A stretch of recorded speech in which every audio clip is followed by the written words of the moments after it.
रामचंद्र भगवान की जय। कपिवर्य महारुद्र हनुमान की जय। सोमेश्वर भगवान की जय। श्री गणेशाय नमः। श्री सरस्वती नमः। श्री गुरुभ्यो नमः। श्री प्रभु रामचंद्राय नमः। पक्षी सिद्धांत बोलत तेने लाजिला वेदांत। सरस्वती चित्त भ्रमित बृहस्पती तेथ वेडावला। पांडुरंग करू प्रथम नमन, दुसरे चरण संताचिया त्यांच्या कृपादानी कथेचा विस्तारो बाबाजी सद्गुरु दास तुका।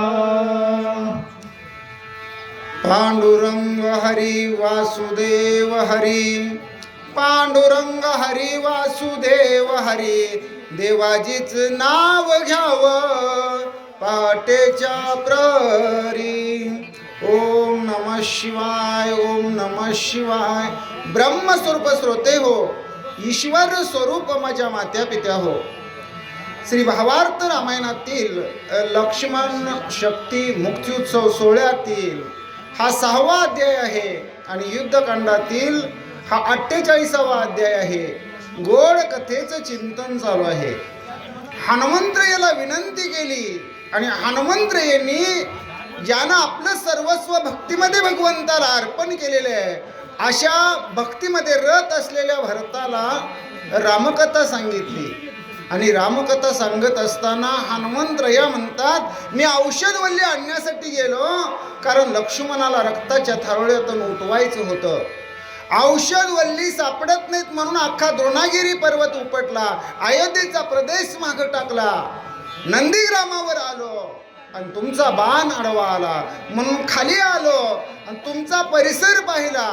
त्यावेळेस काय झालं तर तिथं पक्षी कुजबुजू लागले, सरस्वती सुद्धा भ्रमित झाली। कशामुळं तर सगळी असणारी तिथली झाडं झुडपं दगड गोटे पशु पक्षी सगळे श्रीराम जय राम जय जय राम, श्रीराम जय राम जय जय राम सगळेच भजन करत होते। आणि मग ते पक्षी जे कुजबुज करत होते त्यातून वेद बाहेर पडत होते आणि वेद बाहेर पडत होते। तुकोबराय म्हणतात वेदाचा तो अर्थ आमाशीच ठावा, इतरांनी व्हावा भार माता।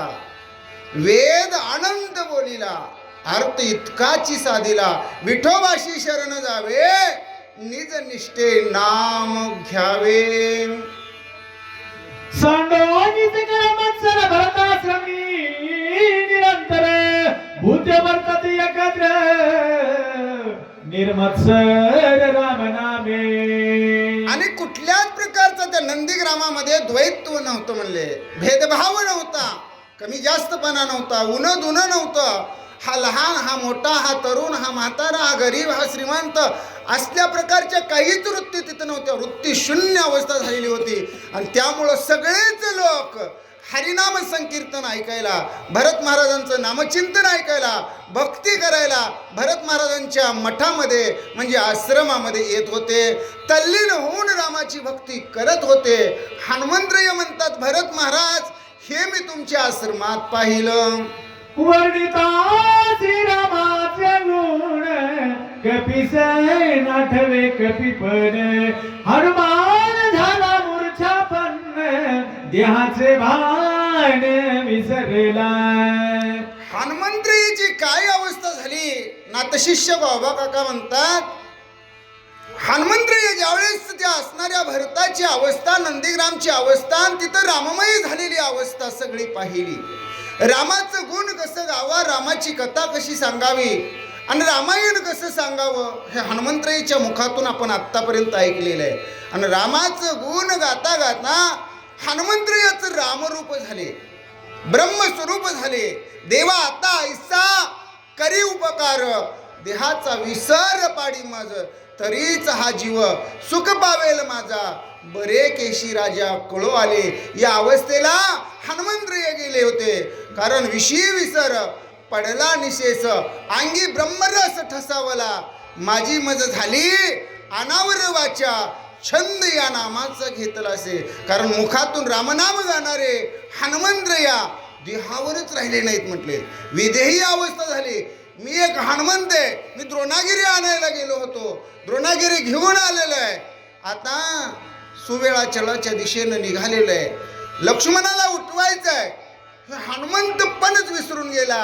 मी देह नव्हे हे सरे, तेव्हा उरला उरे विठ्ठल. देखोनी कपी जावता भरत वसंतला चित्ता, श्रीराम गुण कीर्ती ऐकता विस्मित चित्ता होणे. हनुमंतरायाची काय अवस्था झाली हे भरत महाराजांनी पाहिलं. भरत महाराजांना हनुमंतरायाच्या अवस्थेबद्दल कुतूहल वाटलं. विस्मित झाले, चकित झाले, नवल करू लागले. एकाग्र चित्तानं हनुमंताकडे पाहू लागले. मन बुद्धी चित्ता व्रती अहंकाराची अहंकृती, रामी मिळाली निश्चिती, ब्रह्म स्फूर्ती विसरला. भरत महाराजांनी काय पाहिलं? कारण दोन भक्तांची भेट आहे. एक रामदूत हनुमंतराय आहेत आणि एक निजभक्त भरत महाराज आहेत. आपल्याकडे जर दोन बुवा भेटले, दोन महाराज भेटले, दोन संत भेटले, काय अवस्था असते हो. पण रामायणातून हे कधी आपण शिकणार आहे? रामायणातून हे शिकायचं आहे. दोन बुवा, दोन महाराज, दोन संत भेटले तर काय त्यांची अवस्था असते. काय सांगू संताचे उपकार, मज निरंतर जागविती, सहज बोलणे हित उपदेश करो सायास शिकविती. काय द्यावे त्यासी फावे उतराई, ठेविता पायी जीव थोडा. आणि मन बुद्धी चित्त अंतकरण ही जी चित्त चतुष्ट आहेत, देह जावो अत्वा राहावो, पांडुरंगी दृढ भावो, अशी हनुमंताची अवस्था भरत महाराजांनी पाहिली. आणि भरत महाराज म्हणतात, अरे बाप रे, काय भक्त आहे, काय रामाचा दास आहे, दूत आहे. याच्या मनामध्ये कसलाही अहंकार नाही. कारण अहंकाराची अहंकृतीच, मी बाबा हे कार्य करतोय, मी लक्ष्मणाला उठवणार आहे, मी अक्का पर्वत घेऊन आलेला आहे, माझ्यामुळं उठणार आहे, असला अभिमान मुळीच हनुमंताकडे नाही. भरत महाराजांनी पाहिलं. अंग झाले रोमांचित, वाचा झाली प्रेम सद्गदित, आनंदाश्रुस्त्रवत, भरत मूर्छित पडिला. रामायणाची हीच भक्ती प्रेमाची भक्तीची वळण आहेत. आणि त्या वळणावर रामाच्या भक्तीचं अंतकरणातून दर्शन होतं. आणि त्या भक्तीकडे आपलं पाऊल कसं वळतं आणि आपल्या असणाऱ्या उच्च कोटीच्या भक्तीला कशी सुरुवात होते. भरत महाराजांनी पाहिलं. भरत महाराजांचं मन उत्कंठित झालं. डोळ्यातून आनंद अश्रू येऊ लागले. कंठ दाटून आला. प्रेमाचा पाजर फुटला. हनुमंतरायाबद्दलचं अगोदर भरत महाराज प्रेमळ होते, दयाळू होते, मायाळू होते, कनवाळू होते. आणि परत जास्तच गहीवर हनुमंताबद्दल भरत महाराजांना आला. श्रवणी ऐकता श्रीरामचंद्रा, लागली योग मुद्रा, विसरला तो निद्रातंद्रा, कृपा रघुवीराची आयसी. भगवान परमात्मानं कृपा केली, काय नव्हे केले एका चिंतिता विठ्ठले. ही अवस्था भरत महाराजांची झाली. आणि भरत महाराज जसे हनुमंत पण विसरून गेले, तसं भरत महाराज आपण भरत आहे. आपण एवढी मोठी भक्ती केलेली आहे. सगळं असणारं त्रैलोक्य ब्रह्मांड भक्तीला लावलेलं आहे. इथली झाडं झुडपं, दगड गोटे, वेली, पशु पक्षी सगळेच भक्ती करतात. याचा अभिमान त्यांच्याकडे उरला नाही. कारण अभिमानाचे तोंड काळे, बळे दावी अंधार. अशा प्रकारचा भरत महाराजांच्या मनामधला अभिमान विरून गेलेला आहे. भरत महाराजांचं भरत पण नाहीस झालेलं आहे. आणि भरत महाराज त्या आनंदामध्ये गहिवर येऊन मूर्छांगत पडलेले आहेत. अभिमान रामरूपी जगला पूर्ण, कुंटला बोल तुटेल मन, भरत पाय न विसरला. भरत महाराजांची काय अवस्था झाली तर त्यांच्या डोळ्यावरची झापड गेली. डोळ्यातली झोप उडून गेली. एकटक पाहत राहू लागले. आणि ज्याला मौन म्हणतात ना, खुंटला बोल तुटले मौन, अशी अवस्था झाली. आणि आता बोलणेच नाही, देवा विन काही, ही अवस्था भरत महाराजांची झाली. भरत विसरला भरत बना, हनुमान विसरला हनुमत पर, दोघास नाटवे दोन्ही पण, तटस्थ पूर्ण श्रीरामे. आता दोनच भक्त आहेत तिथं, तिसरं कुणी नाही. आणि दोघालाही आपण कोण आहे हे कळेना झालं. देहीच विदेही अवस्था झाली, देहाचा त्यांना विसर पडला आणि अशी अवस्था झाली. भरत महाराजाला भरत पण आठवणा म्हणतात, हनुमंत याला हनुमंत पण आठवणा. दोघे विसरले दोन्ही पण, वा वा. ठावकारी कोण, बाप कृपाळू रघुनंदन, चैतन्य पूर्ण चेतविले. आता दोघही कसे आहेत? थोडक्यात मूर्छांगत अवस्थेत आहेत म्हणले, भानावर नाहीत म्हणले. दोघे दोन्ही काळ अशा अवस्थेला पोहोचले की हा देह माझा नव्हे, म्हणजे ब्रह्मस्वरूप झाले, जग ब्रह्मस्वरूप पाहू लागले. आता या दोघांना सावरायचं कोणी? मग रामरायांनाच विचार पडला. रामरायांनीच काय केलं तर बुद्धीचा दाता भगवान परमात्मा आहे, त्यांनी काय चेतना दिली आहे का म्हणतात, जीवन केला सावध केली, प्राणशक्ती परिचारिली, इंद्रिया पाठवता झाली, झोपडी झापडी उघडली नेत्रांचे. जी मूर्छना आलेली होती दोघांची, त्याच्यामध्ये असणारी म्हणले प्राण प्रतिष्ठा भगवंताने केली. जसं आपण झोपेतून हडबडून जागं व्हावं, किंवा प्रत्येक रात्री झोपल्यानंतर सकाळी उठवणारा तो भगवान परमात्मा आहे आपल्याला.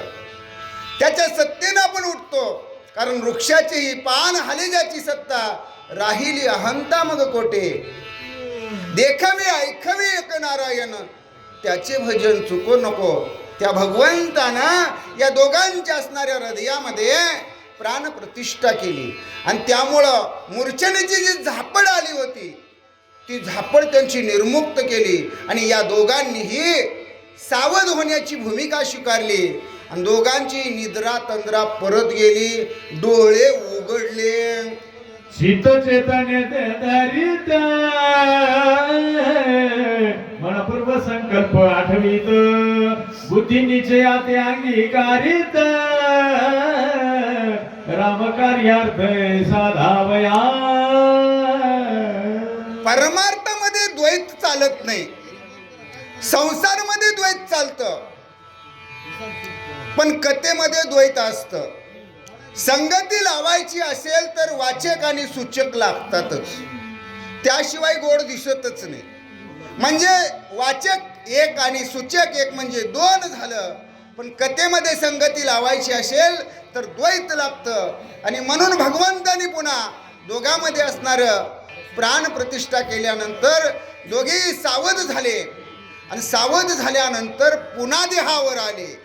आणि देहावर आल्यानंतर देहाची असणारी कर्मे जी असणारी इंद्रिय करतात ती कर्मे इंद्रिय करू लागले. आता मनाचं काम मन करू लागलं, मनानं संकल्प विकल्प करायचं, बुद्धीनं चांगला विचार करायचा, हे सगळंच असणारं म्हणजे जी चित्त चतुष्ट आहेत ती चित्त चतुष्ट परत देहाची क्रिया करू लागले. अकस्मात सावध होय, मने मज झाले काय, उगाच येत तटस्थ आहे, आठव नाही स्वामी काजा. पहिल्यांदा हनुमंतराया भानावर आले आणि हनुमंतरायाने आपल्याकडेच पाहिलं. ते म्हणले मी पर्वत घेऊन आलो स्वामी कार्य सिद्धीला नेण्यासाठी, तत्पर असणारा मी हनुमंत काही तर थांबलोय का, असाच उभा थांबलोय. म्हणले मला का विसर पडला का स्वामी कार्याचा, असा विचार हनुमंतराया स्वतःकडे पाहून करतात. कारण अगोदर आपण आपल्याकडे पाहिलं पाहिजे, आपण कोण हे अगोदर कळलं पाहिजे, आपण कशासाठी आलो हेही कळलं पाहिजे, आपण काय करायचं आहे काय करायचं नाही हेही कळलं पाहिजे. आणि त्यालाच विवेक नाम हनुमंतराया नाव आहे. आणि हनुमंतरायाने आपल्याकडे पाहिलं. संत म्हणतात आम्ही वैकुंठवाशी आलो याची कारणाशी, बोलिले जे ऋषी साच भावे वर्ताया, झाडू संताचे मार्ग, आड राणे भरले जग, उचिष्टाचा तो भाग, उरला तो शिव. हनुमंतराय म्हणतात मला का स्वामी कार्याचा विसर पडला. करुपा हे उड्डाण भरते घातले लोटांगणे, मद सनातन करिता पूर्ण केवी प्रयाण करुपाचे. हनुमंतरायाने विचार केला. आता लक्षात आलेले म्हणजे तिकडं लक्ष्मण बाप्पा रक्ताच्या थारोळ्यात पडलेले आहेत. आपल्याला तात्काळ जायचंय आणि सूर्योदय व्हायच्या अगोदर ही औषधी पोच करून लक्ष्मण दादाला उठवायचंय आणि आपण इथं थांबलोय म्हणले. हे काही योग्य आहे का? म्हणून हनुमंतरायांनी तयारी केली. आता कशाची तयारी केली? परत एकदा उड्डाण करूया आणि सुवेळाचळाच्या दिशेनं निघूया. एवढ्यात भरत महाराज उठले. ए हनुमंत म्हणले. लगेच पायाशी कडकडून भरत महाराजांनी मिठी मारली, हनुमंताच्या आलिंगन दिलं आणि माझं समाधान न करता हनुमंत तू कसा निघालास? हे तुला बरोबर दिसतंय का? गोड वाटतंय का? तुला पटतंय का? भरत महाराज म्हणतात पुंडलिकावरती हर विठ्ठल श्री गुरु ज्ञानदेव तुकाराम पंढरीनाथ भगवान की